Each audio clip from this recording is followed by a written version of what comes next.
Bonjour, j'espère que tout va bien chez toi. Sinon, je suis de tout cœur avec toi. Mais comment peut-on rendre le mal pour le bien? Comment peut-on comploter pour nuire à quelqu'un parce qu'il fait du bien ou parce qu'il prêche la parole de Dieu? Ces questions, malheureusement, datent d'avant Jésus-Christ. Aujourd'hui, dans la première lecture, nous lisons le texte de Jérémie, chapitre 18, de versets 18 à 20. C'est une prière que Jérémie adresse à Dieu. Et pendant cette prière-là, il pose ces questions à Dieu. Parce que Jérémie, un jeune homme, jeune prophète qui a été envoyé par Dieu annoncer la bonne nouvelle, vient se heurter contre les vieux méchants du village qui se réunissent pour le faire disparaître. Et Jérémie n'arrive pas à y croire. Et il vient à Dieu pour lui dire, mais comment c'est possible que ces gens veulent me rendre le mal pour le bien que je fais ici? Peut-être toi aussi tu t'es déjà posé cette question dans ton entreprise, dans ton association, dans ta famille. Malheureusement, c'est une question éternelle. Il n'y a pas de réponse. Mais ce que nous pouvons faire, le Seigneur nous propose des choses que nous pouvons faire. La première chose que j'aimerais dire, c'est que quand tu vois que des gens se réunissent pour faire le mal à quelqu'un qui fait le bien, au moins ne participe pas. Car Dieu prendra toujours parti, sera toujours du côté de l'innocent. Dieu se vengera toujours contre vous si vous vous complotez pour faire le mal à quelqu'un qui fait le bien.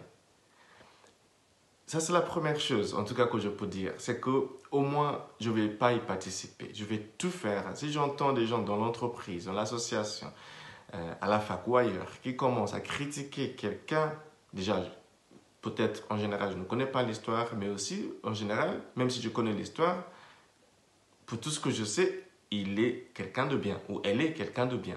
Au moins, je ne vais pas participer. Ça, c'est la première chose que j'aimerais partager avec vous ce matin, c'est que quand tu es dans une situation où tu vois ça, au moins, n'y participe pas. Première chose. Deuxième chose, c'est que si tu peux t'y opposer, il faut absolument le faire. Il y a beaucoup de gens innocents qui ont été massacrés dans ce monde à cause du silence de bonnes personnes, à cause des personnes correctes, mais qui n'ont pas osé dénoncer le mal. Si nous sommes dans une situation où nous voyons que des gens veulent faire du mal à quelqu'un qui fait du bien, le Seigneur nous invite à nous y opposer. La troisième chose que je vois dans cette histoire de Jérémie, c'est que si c'est toi qui fais le bien et que des gens veulent te nuire, n'arrête pas de faire le bien. Oui, je sais, le risque c'est d'arrêter ou de fuir.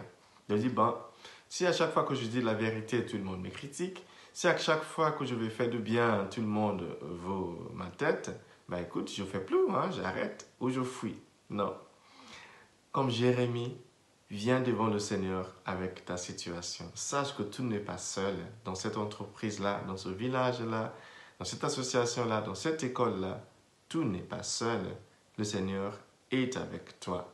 Donc, continue à faire le bien, même si les gens veulent te le payer avec le mal.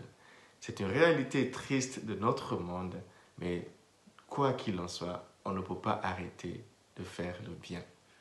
Que Dieu te bénisse aujourd'hui, le Père, le Fils et le Saint-Esprit. Amen.